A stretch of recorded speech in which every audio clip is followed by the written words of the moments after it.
Hello friends, welcome to home fit zone. இன்றைக்கி இந்த வீடியோவில் ஒரு நல்ல சிம்பிளான ஈவினிங் டைம் ஸ்நாக்ஸ் ரெசிபி வீட்டில் இருக்கிற ஒரு சில பொருட்கள் வச்சு நம்ம ரொம்ப எளிமையாக பண்ணலாம். இதை எப்படி செய்கிறத பார்க்கலாம். இதை செய்கிறதுக்கு ஒரு மிக்ஸி ஜாரில் 1/4 கப் அளவுக்கு வறுக்காத ரவை சேர்த்துக்கோங்க. இது கூட 1 கப் அளவுக்கு வேக வச்ச சாதம், நீங்கள் மிச்சமான சாதம் இருந்தால் கூட எடுத்துக்கலாம். இது கூட ஒரு 1/4 கப் அளவுக்கு தண்ணி சேர்த்துக்கலாம். இதில் ஒரு டீஸ்பூன் அளவுக்கு சீரகம், கூடவே 2 பச்சை மிளகாய், ஒரு சின்ன சைஸ் தக்காளி சேர்த்துக்கோங்க. இது எல்லாத்தையுமே நல்லா மையாக அரைச்சி எடுத்துகிட்டு வந்துடுங்க.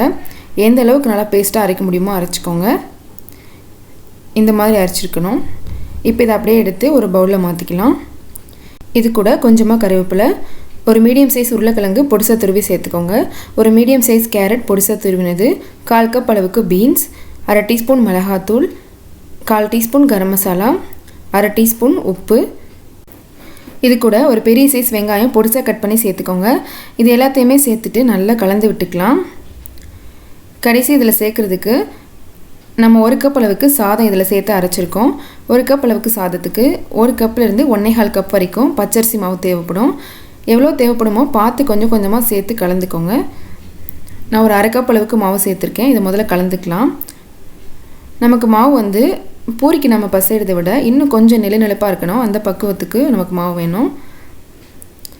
எனக்கு சரியாக 1 கப் அளவுக்கு மாவு தேவைப்பட்டது. இந்த அளவுக்கு நல்லா மிக்ஸ் பண்ணி எடுத்துக்கோங்க. கையில் கொஞ்சமாக எண்ணெய் தடவிக்கோங்க. இந்த மாதிரி மாவு பிரித்து எடுத்து சின்ன சின்ன உருண்டைகளாக செஞ்சு எடுத்துக்கலாம். இப்போ இதை நம்ம எண்ணெயில் போட்டு பொரித்து எடுக்கணும். எண்ணெய் நல்லா சூடு பண்ணிவிட்டு சிம்மில் வச்சுட்டு ஒன்று ஒன்றா எடுத்து உள்ளே சேர்த்துக்கோங்க. உள்ளே சேர்த்தோடனே நீங்கள் கரண்டி போட்டு கிளறிட வேண்டாம். ஒரு நிமிஷத்துலேருந்து 1 நிமிஷம் வரைக்கும் நல்லா பொரிஞ்சு வரட்டும். இந்த சமயத்தில் நம்ம இதை கிளறி விடலாம். இப்போ பார்த்தீங்கன்னா ஓரளவு நல்லா வெந்திருக்கு. இப்போ நீங்கள் ஃப்ளேம் கொஞ்சம் கூட்டி வச்சுட்டு ஒரு மீடியம் ஃப்ளேமில் மாற்றிட்டு 2 நிமிஷம் வரைக்கும் நம்ம பொரிச்சு எடுத்துக்கலாம். எல்லா பக்கமும் நல்ல கலர் மாதிரி கிறிஸ்பியானதும் இதை நம்ம வெளியில் எடுத்துடலாம். இந்த அளவுக்கு நல்லா வெந்திருக்கணும். இதே போலவே எல்லாத்தையுமே போட்டு பொரிச்சு எடுத்துக்கோங்க. நல்லா சூடான டீயோட நல்ல காம்பினேஷனாக இருக்கும். கண்டிப்பாக கிட்ஸுக்கு ரொம்ப பிடிச்ச ஒரு ரெசிபியாக இருக்கும். வெளியில் நல்ல கிறிஸ்பியாக, உள்ள ரொம்பவே சாஃப்டாக, சாப்பிட்றதுக்கு ரொம்ப ரொம்ப நல்லாயிருக்கும்.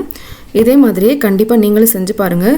இந்த ரெசிபி உங்களுக்கு பிடிச்சிருந்ததுன்னா லைக் பண்ணுங்கள், ஷேர் பண்ணுங்கள், கமெண்ட் பண்ணுங்கள். கண்டிப்பாக ஹோம் ஃபிட் ஜோனுக்கு சப்ஸ்கிரைப் பண்ண மறக்காதீங்க. இதே போல் நான் நல்ல ரெசிபியோட நாளைக்கு உங்களை மீட் பண்ணுறேன். அது வரைக்கும் பாய்.